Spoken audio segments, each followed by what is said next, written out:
Hello दोस्तों, स्वागत है आप सभी व्यूअर्स का हमारे चैनल सिद्धि आईएएस पीसीएस पे।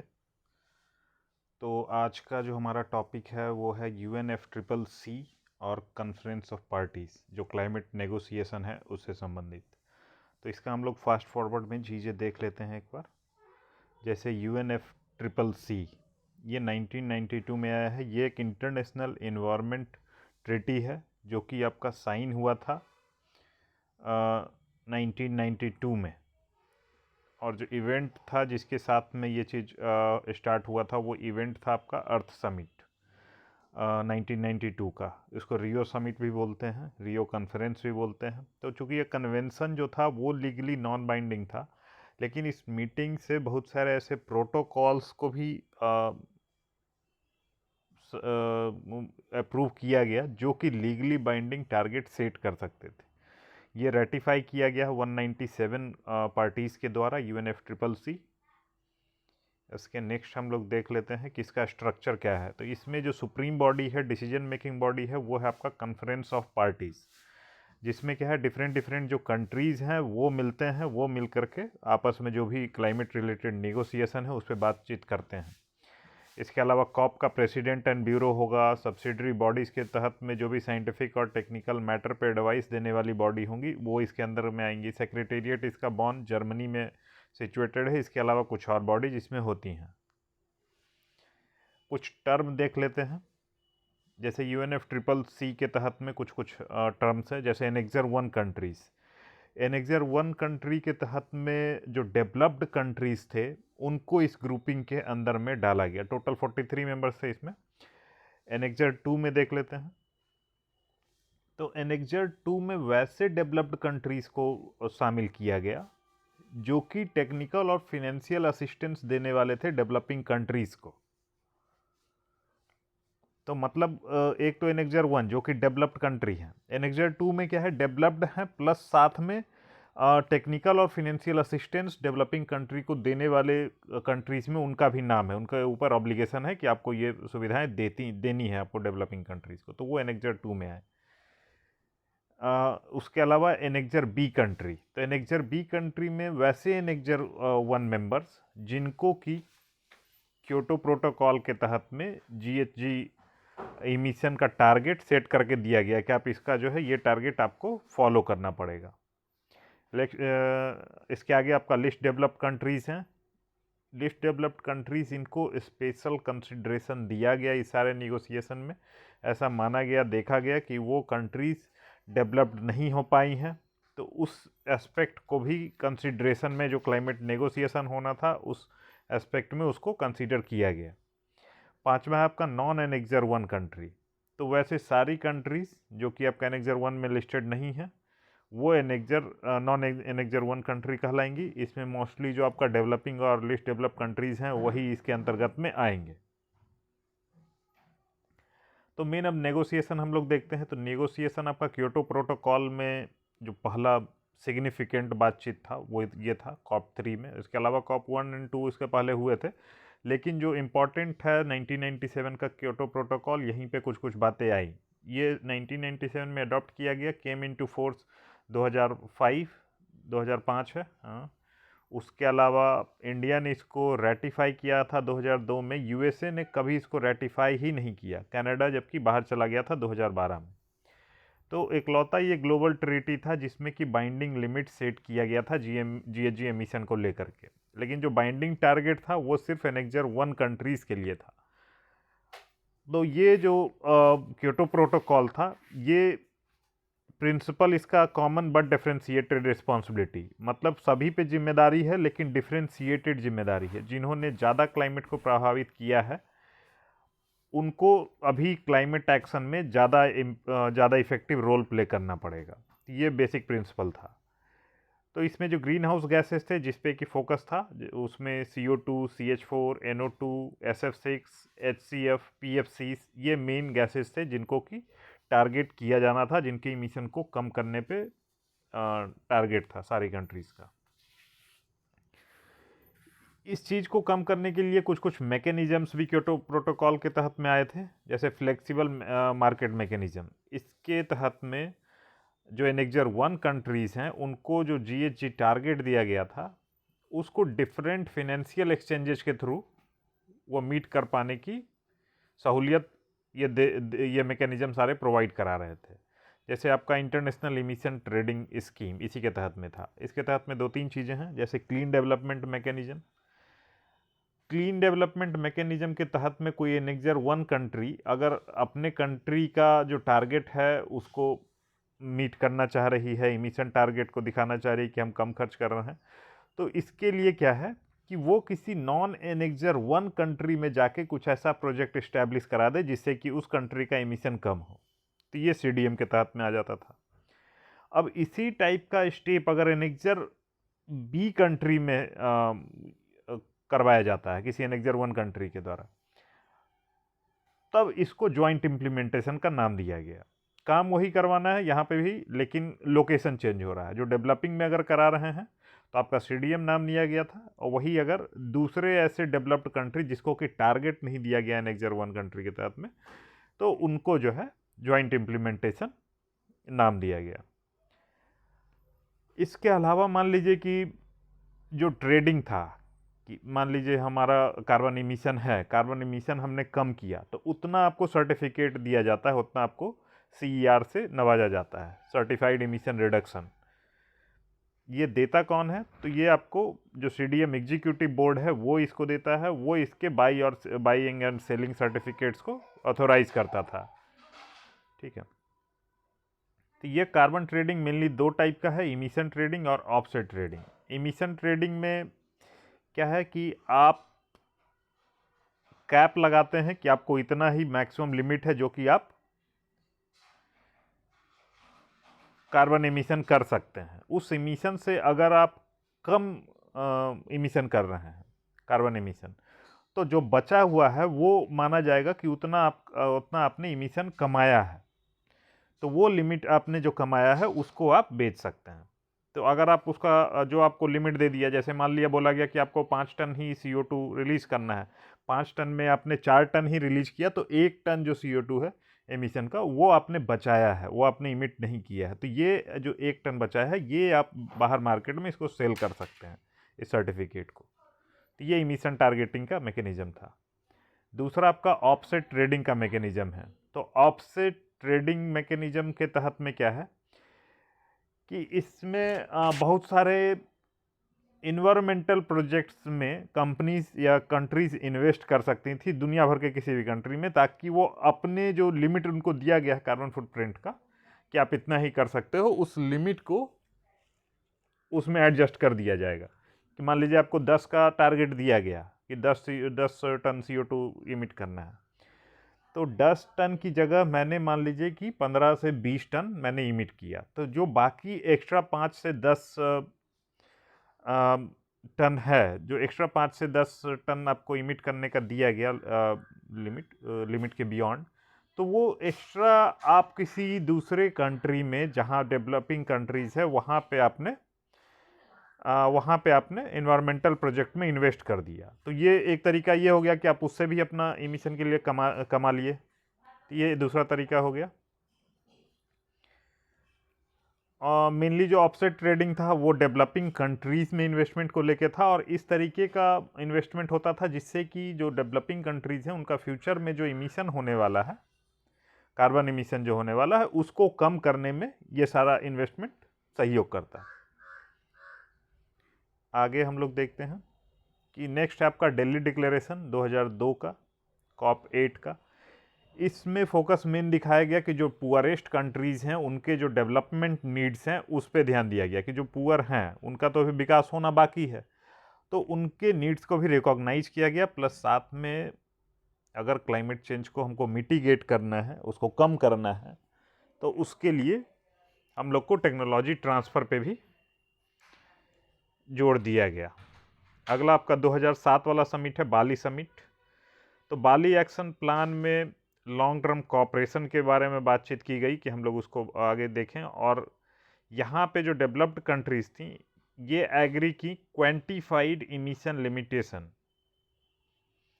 और ये जो टारगेट दिया गया क्वांटिफाइड इमिशन लिमिटेशन मतलब क्या है कि आपको जो आप कार्बन इमिशन करने जा रहे हैं उसको नंबर दिया गया कि किस क्वांटिटी में आपको अलाउ करना है, उतना लिमिट सेट किया गया, और वो आपके जो खुद की स्थिति है, खुद की जो परिस्थिति है देश में, उसको लेते हुए, उसको कंसीडर करते हुए ये समिट में बात की गई। इसी जो बाली समिट था, इसमें एडेप्टेशन फंड भी लॉन्च किया गया। इसके पहले जो ज़्यादातर मेजर फोकस होता था वो मिटिगेशन पे होता था। तो मिटिगेशन और एडेप्टेशन में डिफरेंस वो हम लोग एक बार समझ लेते हैं। मिटिगेशन क्या है कि जिस चीज़ से डायरेक्टली क्या है कि आप इमिशन को, जो कार्बन इमिशन है उसको कम करते हैं। फॉर एग्जांपल जो कार्बन अवेलेबल है एटमॉस्फेयर में, आपने CO2 को कैप्चर किया, कैप्चर करके कहीं पे स्टोर कर दिया, तो ये डायरेक्ट मिटिगेशन है। वहीं एडेप्टेशन वाला क्या मैकेनिज्म है कि जो क्लाइमेट चेंज हो गया उसके साथ में आप एडेप्ट करने के लिए क्या क्या मैकेनिज्म लेके आ रहे हैं। जैसे मान लीजिए कि क्लाइमेट चेंज की वजह से बहुत ज़्यादा एक्सट्रीम वेदर इवेंट्स होना शुरू हो गया, तो वहाँ पे एक्सट्रीम वेदर इवेंट की वजह से अब हम लोग को देखने को मिलता है कि एक्सट्रीम फ्लड वाला सिचुएशन बनने लगा है। तो उस सिचुएशन में फ्लड जो एक्सेसिव आ रहा है उसको कंट्रोल करने के लिए हम लोग डैम बना रहे हैं, एम्बैंकमेंट बना रहे हैं, तो वो एडेप्टेशन का मैकेनिज्म है। एडेप्टेशन इस तरीके से हो गया। एडेप्टेशन और मिटिगेशन हम लोग क्लियरली समझ चुके हैं। आगे देखते हैं हम लोग। अगला है कोपेनहेगन समिट, ये COP15 का। इसमें बोला गया कि $100 बिलियन हर साल 2020 तक रेज करने का टारगेट ये सेट कर दिया गया कि हाँ, हर साल हम लोग $100 बिलियन ये डेवलपिंग कंट्री में इन्वेस्टमेंट करने के लिए रेज करेंगे। और ये इन्वेस्टमेंट बिजनेस इन्वेस्टमेंट नहीं है, वो क्लाइमेट की दिशा में इन्वेस्टमेंट। छठा है आपको कानकुन समिट, COP16 में। इसमें जो है ग्रीन क्लाइमेट फंड GCF ये एस्टैब्लिश हो गया। उसके बाद फिर एडेप्टेशन कमिटी ये सेटअप किया गया ग्लोबल लेवल पे, सो दैट कि जो डेवलपिंग कंट्रीज़ हैं उनके ग्रीन हाउस गैसेस जो इमिशन है उसको मिटिगेट करने की दिशा में सहयोग किया जा सके। तो ये एडेप्टेशन कमिटी बना और ग्रीन क्लाइमेट फंड, उस पर बातचीत हुई। नेक्स्ट क्या है कि सारे पार्टीज इसी में जो खुद का मिटिगेशन और वॉलेंटरली वो अपना खुद का गोल अपना बताएंगे कि हमको इतना इतना टारगेट है, वॉलेंटरली वो बताएंगे कि हम खुद से अपना मिटिगेशन इतना कम करेंगे। तो ये कंट्री सब इस बात को बताने के लिए एग्री हो गई कानकुन समिट में 2016 वाले में। नेक्स्ट आते हैं दोहा समिट 2012। तो दोहा समिट आपका जो क्योटो प्रोटोकॉल था 1997 का, वो 2012 तक के लिए लागू था। तो सेकेंड कमिटमेंट पीरियड जो क्योटो प्रोटोकॉल था उसके लिए यहाँ पे बातचीत शुरू हुई। इसमें एक वेब बेस्ड रजिस्ट्री भी, उस पर एग्रीमेंट बना कि जो भी हम लोग काम करेंगे उसका एक खुद रजिस्टर होगा, ऑनलाइन प्लेटफॉर्म होगा। उसके तहत में हम लोग अपना खुद का जो टारगेट होगा उसको डालेंगे नेशनल एप्रोप्रिएट मिटिगेशन एक्शन नामा के नाम से, और उसके हिसाब से उस प्लेटफॉर्म पे रजिस्ट्री हो गई, क्या एक्शन हो रहा है, क्या चीज़ें हो रही हैं, वो भी उसमें डैशबोर्ड बेस्ड मॉनिटरिंग उसमें होता रहेगा। आगे देखते हैं बरसावा समिट 2013 का। इसमें जो ग्रीन क्लाइमेट फंड वाली बात थी उस पर फिर से यहाँ पे बातचीत किया गया उसका, और साथ में जो क्लाइमेट फाइनेंसिंग है उस पर बात हुआ। यहाँ पे बरसावा फ्रेमवर्क फॉर REDD+ ये साइन हुआ, और Warsaw international mechanism for loss and damage, ये 3 चीज़ें यहाँ पे चीज़ें आई। इसमें जो इम्पोर्टेंट है REDD+, इसको देख लेते हैं। इसके पहले जो आया था REDD आया था। REDD होता है reducing emission from deforestation and forest degradation.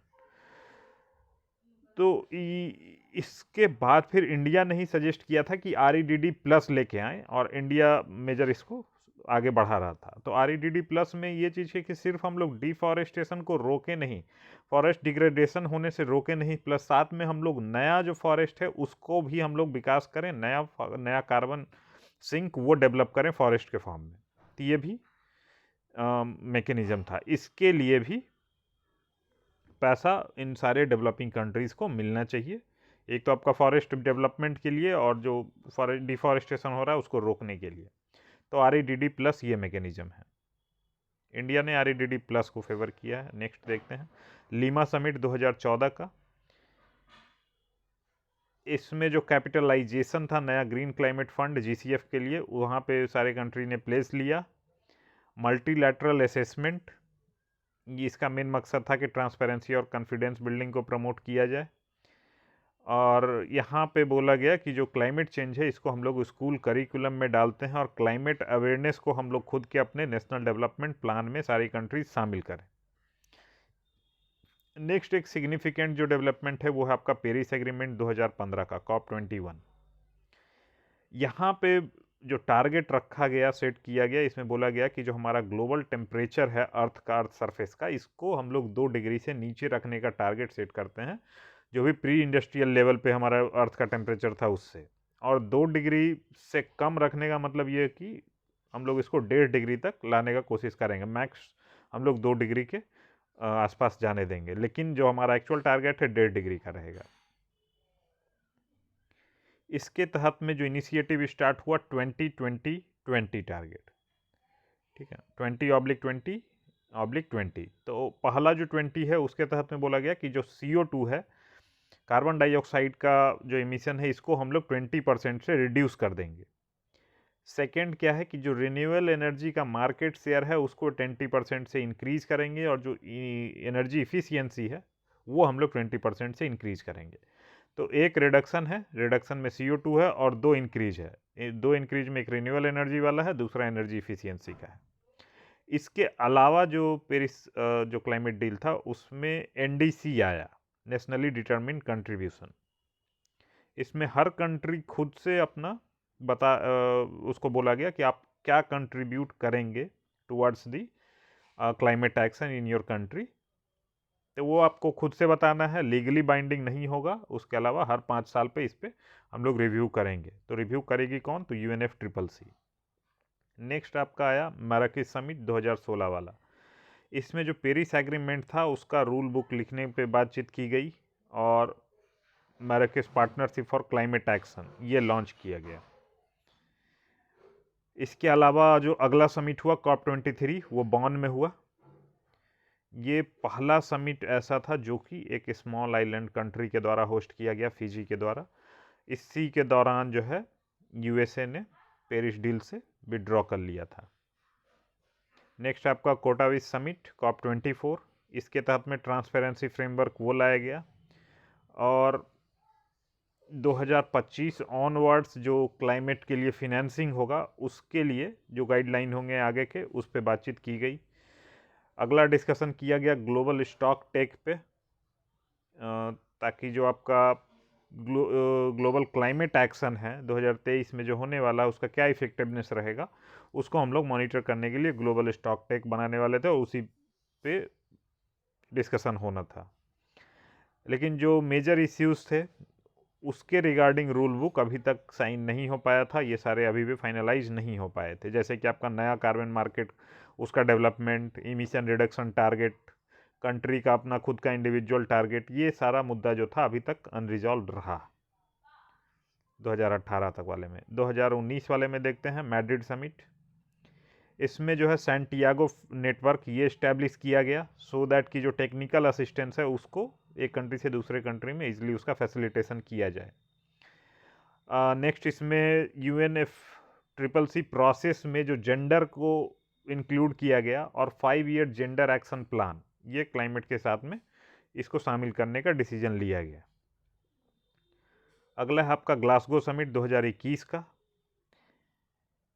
इसमें भी वही जो 1.5 डिग्री वाला टारगेट था उसको लेके बातचीत की गई, और करीब 140 कंट्रीज थे वो खुद का अपना इमिशन जो है नेट जीरो का डेट बताने वाले थे इस वाले में। इसमें ग्लासगो ब्रेक थ्रू एजेंडा, इस एजेंडा के तहत में जो क्लीन टेक्नोलॉजी के विकास को और ज़्यादा त्वरित गति से आगे बढ़ाने के लिए कोऑपरेटिव मेथड को प्रमोट करने का सब सारे कंट्रीज ने प्लेस लिया। इसके तहत में इसमें आया ग्लोबल मीथेन प्लेज। इसके तहत में जो है सारी कंट्रीज बोली कि हमारा जो मीथेन इमिशन है 2020 के लेवल से हम लोग 30% तक कम करेंगे बाई 2030 तक। इंडिया इसको ज्वाइन नहीं किया था। इंडिया ने जो COP26 जो ग्लोबल आपका समिट रहा, ग्लासगो समिट में इंडिया ने पंचामृत ये अपना दिया 5 पॉइंट में जो पहला पॉइंट था कि हमारा जीरो एमिशन जो है हम लोग को 2070 तक पहुंचना है। Non fossil fuel energy capacity, इसको हम लोगों को पहुंचना है, non fossil fuel energy capacity को हम लोग 2030 तक 500 गीगावाट तक हम लोग इसको इंक्रीज करके लेके जाएंगे। और जो हमारा इमिशन इंटेंसिटी है वो 45% तक कम करेंगे हम लोग। और हम लोग 1 billion ton of CO2 emission को कम करेंगे अभी से लेके 2030 तक में। और जो शेयर ऑफ रिन्यूएबल है एनर्जी मिक्स का, 2030 तक हम अपनी एनर्जी का 50% रिन्यूएबल से अचीव करेंगे। इंडिया ने जैसे पहले ही सजेस्ट किया था कि हम लोग मिडिल पाथ लेके चलें, इसके पहले बोला जा रहा था कि बिल्कुल फेज आउट कर दें हम लोग कोल बेस्ड पावर को, तो यहाँ फेज आउट की जगह फेज डाउन पे एग्रीमेंट हुआ कि हम लोग इसको फेज डाउन करेंगे, कम करेंगे इस चीज़ को। अगला है आपका जो अभी जस्ट समिट हुआ इजिप्ट में, शर्म एल शेख समिट 2022।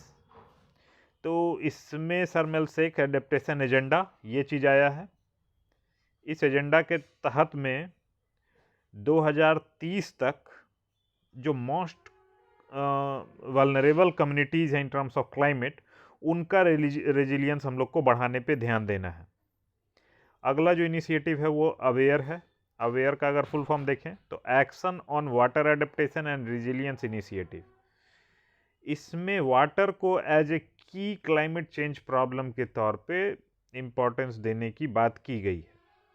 नेक्स्ट आपका जो अलायंस पे बात किया गया वो है आपका ग्लोबल रिन्यूअल अलायंस।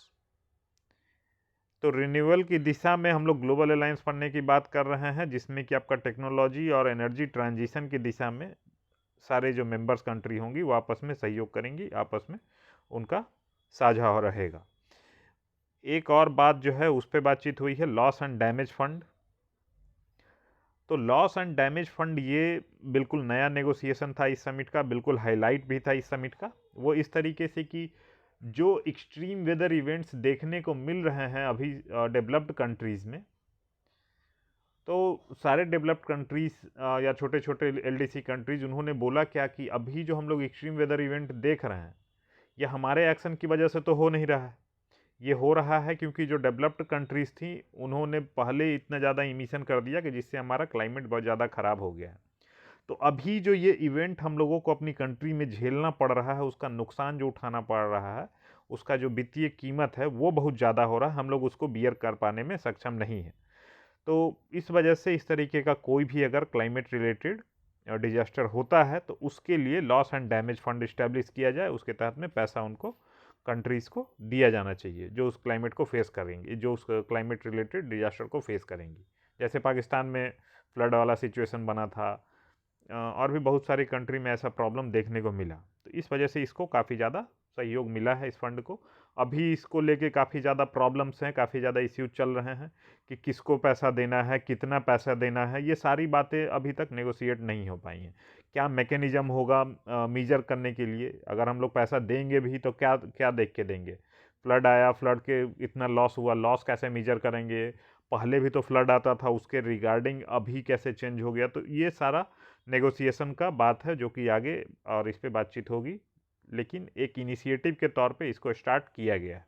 इसको हम लोग एक की पॉइंट के तौर पे देख सकते हैं, जो आपका इजिप्ट वाला COP27 का स्टार्टिंग पॉइंट है उसमें।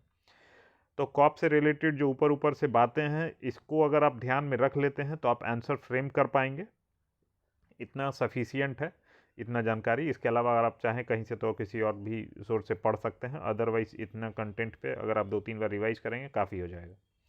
इससे रिलेटेड एक प्रैक्टिस के लिए क्वेश्चन है कि climate negotiations are taking place since last 3 decades but are of no use. ये क्लाइमेट को लेके जो समझौता है पिछले 3 दशकों से चलता आ रहा है, लेकिन इनका कोई बहुत ज़्यादा फ़ायदा नहीं है। क्या आप इस कथन से सहमत हैं? आप जो है सबस्टेंटिव आर्गूमेंट के साथ में इस चीज़ को एक्सप्लेन कीजिए। तो यही जो है आपका सवाल है। इस सवाल को आप आंसर कर सकते हैं। आंसर करके हमारा जो टेलीग्राम ग्रुप है, उस टेलीग्राम ग्रुप पे आप अपना आंसर पोस्ट कर सकते हैं। वहाँ पे आपको इवैल्यूएशन भी प्रोवाइड किया जाता है, प्लस साथ में इसका जो PPT है वो अगर आपको चाहिए तो वो भी उस चैनल पे आपको अवेलेबल है। तो वो आपका इसका जो लिंक है टेलीग्राम ग्रुप का, उसका लिंक इस वीडियो के डिस्क्रिप्शन में भी डाला है, वहाँ से आप जाके हमारा टेलीग्राम चैनल ज्वाइन कर सकते हैं। इसके अलावा अगर कंटेंट आपको अच्छा लगता है और साथ में जो भी आपके बीपीएससी मेंस लिखने वाले दोस्त हों उनको आप ये वीडियो शेयर कर सकते हैं। So that's all we have for today. Thank you for watching.